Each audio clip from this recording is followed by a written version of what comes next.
ठीक है, यानी अगर आपने 1 लाख रुपए अगर स्टॉक में लगाए होते तो वो 1 लाख रुपए आपके बन चुके होते ऑलमोस्ट 730 करोड़ रुपए। एलसीड इन्वेस्टमेंट लिमिटेड के बारे में, क्योंकि अब ये स्टॉक क्या है, लोअर सर्किट मार रहा है।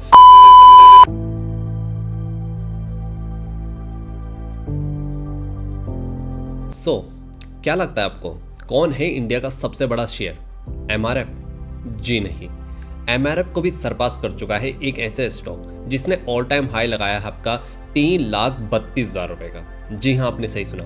वैसे तो आई नो आप जानते होंगे इस स्टॉक के बारे में पहले, एंड बहुत सारे न्यूज वगैरह में भी ये काफ़ी टाइम से कवर हो रहा है, क्योंकि ये ऑलमोस्ट 29 अक्टूबर को मार्केट में आ गया था। देन उसके बाद से इसने बहुत सारे नए रिकॉर्ड्स बनाए हैं। इंडिया के इतिहास का सबसे बड़ा स्टॉक बना, एमआरएफ को इसने बीट करा, जो कि ऑलरेडी एमआरएफ 1,52,000 का था, उसको बीट कर दिया। लेकिन आज हम जानेंगे कि क्या इसके रीजन थे। देखो, मैं वैसे वीडियो नहीं बनाना चाहता था, ठीक है, क्योंकि एक तो पहले मैं कोई सेबी रजिस्टर्ड एनालिस्ट नहीं हूँ, तो मैं किसी स्टॉक्स के रिगार्डिंग कोई वीडियो नहीं बनाना चाहता था। लेकिन फिर मैंने सोचा कि मैं एक क्या कर सकता हूँ कि इन्फॉर्मेशन बेस के लिए आपके साथ में डिस्कस कर सकता हूँ, सो दैट कोई भी बाय सेल रिकमेंडेशन नहीं है। तो अब यहाँ पे बात आती है कि मैंने ये डिसाइड क्यों किया।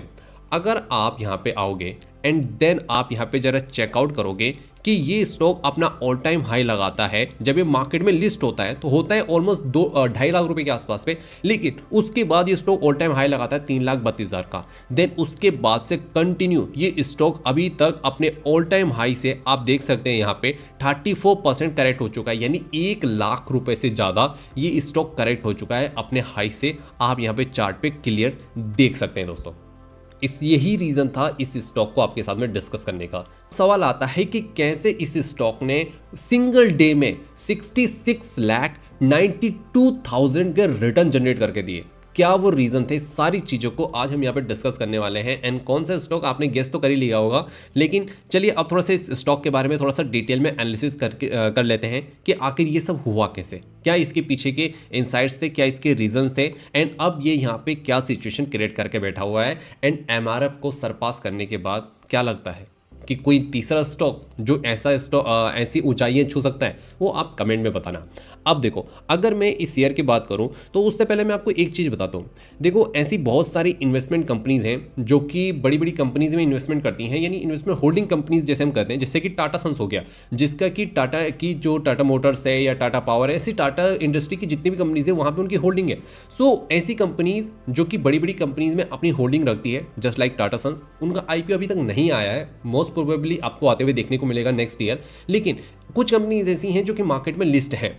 अब यहाँ पे प्रॉब्लम ये है कि उनका जो एक्चुअल प्राइस है ना, वो कोई फेयर प्राइस नहीं है, ये सेबी ने कहा था। एंड जन सेबी ने ये कहने के बाद यहाँ पे एक स्पेशल कॉल ऑक्शन करा था, जिसमें कि कुछ इन्वेस्टर्स को उन्होंने बुलाया था एंड डिसाइड करा था कि आप इन कंपनीज का फेयर प्राइस कैलकुलेट कीजिए एंड मार्केट में रखिए। क्योंकि बहुत सारी ऐसी कंपनीज थी जिनका जो प्राइस था वो मात्र 2 से 3 रुपए का था, जस्ट लाइक दिस कंपनी। इस कंपनी का जो शेयर प्राइस था वो मात्र 3 रुपए का था। लेकिन जब इसका स्पेशल कॉल ऑप्शन हुआ, तब यहाँ पे देखने को मिला कि जो कंपनी की जो प्राइस टू बुक वैल्यू है वो आपको देखने को मिलेगी ऑलमोस्ट 3 लाख के समथिंग। अब तो खैर वो काफ़ी बढ़ चुकी है। तो यहाँ पे उनका फेयर प्राइस नहीं था, जिस वजह से इनमें ट्रेडिंग भी नहीं होती थी। इवन कई बार जो प्रमोटर्स है उन्होंने डिसाइड भी करा कि हम इस कंपनी को डीलिस्ट कर देंगे, लेकिन वो ऐसा नहीं कर पाए, बिकॉज यहाँ पे लिक्विडिटी नहीं है। जिन लोगों के पास भी शेयर्स थे वो बेचने को तैयार ही नहीं थे 3 रुपए में। हालांकि कंपनीज के ओनर ने यहाँ तक कहा कि आप हमसे इसका प्राइस 1 लाख रुपए तक ले लीजिए, लेकिन ऐसा नहीं हुआ है। किसी ने भी अपने शेयर्स को नहीं सेल करा है, जस्ट बिकॉज अगर आप इस कंपनी का बुक वैल्यू देखोगे तो आपको देखने को मिलेगा ऑलमोस्ट करंट टाइम में ऑलमोस्ट 6,85,000 रुपीज़ की बुक वैल्यू है। यानी आपको पता है बुक वैल्यू क्या होती है। अगर ये कंपनी डीलिस्ट होती है या अगर कंपनी बंद भी होती है तो आपको ऑलमोस्ट 6 लाख रुपए पे करने पड़ेंगे एक इन्वेस्टर्स को, जिस वजह से यहाँ पे सेबी ने स्पेशल कॉल ऑप्शन रखा था। इसमें सिंपल यही कंपनी नहीं थी, ऐसी बहुत सारी कंपनीज थी जो, जैसे कि मैं आपके साथ में डिस्कस कर लेता हूँ कौन कौन सी वो कंपनीज थी। आप यहाँ पे देख सकते हैं, नालवा सन्स था, टीवीएस होल्डिंग था, कल्याणी इन्वेस्टमेंट, सिल investment, Maharashtra scooter, Pilani investment, and ऐसी बहुत सारी कंपनीज हैं, ठीक है, जहाँ पे कि स्पेशल कॉल ऑप्शन हुआ था। एंड इसके बाद में काफ़ी जंप होता है। अब यहाँ पे ना एक सबसे बड़ा सवाल ये आता है कि हमने देखा है कि जितनी भी बड़ी कंपनीज हैं, जितने भी बड़े स्टॉक्स हैं, उन स्टॉक्स में कभी भी एक दिन में शेयर प्राइस 5%, 10%, 20%, इससे ज़्यादा अप एंड डाउन नहीं होता है क्योंकि सर्किट लग जाता है। ठीक है, 5%, 10%, 20% का सर्किट लग जाता है, देन उसके बाद नहीं भागता है। लेकिन यहाँ पे एक चीज़ होती है कि जब सेबी का जो स्पेशल कॉल ऑप्शन होता है उस टाइम पे कोई लिमिट नहीं होती है, वहाँ पे कोई भी लिमिट सेट नहीं होती है कि आपका जो स्टॉक प्राइस है वो 5x हो सकता है, 10x हो सकता है, उसकी ऐसी कोई लिमिट नहीं होती है। वो डिसाइड करते हैं इन्वेस्टर्स, जितना उन्हें ऑक्शन होगा, पूरी बिडिंग होती है, जितना वो फेयर प्राइस उन्हें लगता है कंपनी की बुक वैल्यू एंड अदर चीज़ों को देखते हुए, तब जाके वो चीज़ कैलकुलेट होती है। जो सेम चीज़ हमें इस सिनेरियो में देखने को मिली। अब मैं आपको बताता हूँ कि पूरी कहानी कौन सी कंपनी है, क्या काम करती है एंड कैसे। तो देखो, मैं सबसे पहले आपको बता दूं मैं किस कंपनी के बारे में बात कर रहा हूं। वैसे तो आप जानते ही हैं, लेकिन अगेन हम बात कर रहे हैं दोस्तों यहाँ पे एलसीड इन्वेस्टमेंट लिमिटेड के बारे में। हालांकि जब से दीपावली गई है उस टाइम से काफ़ी पॉपुलर स्टॉक्स था, ये अभी भी है क्योंकि अब ये स्टॉक क्या है, लोअर सर्किट में लोअर सर्किट मार रहा है इस वजह से। ठीक है, अगर मैं यहाँ पे एलसीड इन्वेस्टमेंट की बात करूँ तो ये एक कंपनी करती क्या है। देखो बेसिकली आपको पता है ये एक इन्वेस्टमेंट होल्डिंग कंपनी है जो कि ऑलमोस्ट 4% का स्टेक होल्ड करती है किस कंपनी में, एशियन पेंट में। जी हाँ, एशियन पेंट में ऑलमोस्ट 4% का इसकी होल्डिंग है। अगर आप यहाँ पे एशियन पेंट के अगर शेयर होल्डिंग पैटर्न में जाएंगे एंड अगर आप यहाँ पे देखेंगे तो आप यहाँ पे देख सकते हैं प्रमोटर की कैटेगरी में आपको यहाँ पे देखने को मिलेगा एलसीड इन्वेस्टमेंट, जिसका आपको ऑलमोस्ट यहाँ पे 3% की होल्डिंग देखने को मिलेगी। आपको यहाँ पे 3% देखने को मिलेगा, लेकिन मैंने कहा ऑलमोस्ट 4% की होल्डिंग। ठीक है, अब वो कैसे है, क्योंकि जो एलसीड इन्वेस्टमेंट है इनकी दो पेरेंट कंपनी भी है, या मैं कहूँगा इनकी दो सब्सिडरी भी है, जिसका नाम है दोस्तों आपका यहाँ पे Murhar investment and trading company and Suptaswar investment company, जिनका कि ऑलमोस्ट यहाँ पे 1% की नियरली होल्डिंग है एशियन पेंट में। तो ओवरऑल यहाँ पे 4% की होल्डिंग हमें देखने को मिलती है आपका एशियन पेंट में एलसेट इन्वेस्टमेंट की तरफ से, जो होता है अप्रोक्सीमेट आपका 14,000 करोड़ के नियरली।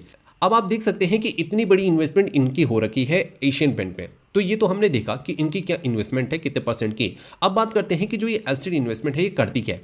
देखो, अगर मैं बात करूं कि एलसीड इन्वेस्टमेंट करती क्या है, तो आपको पता है इन्वेस्टमेंट कंपनी है, इसका जो रेवेन्यू आता है टोटली वो आता है डिविडेंड से।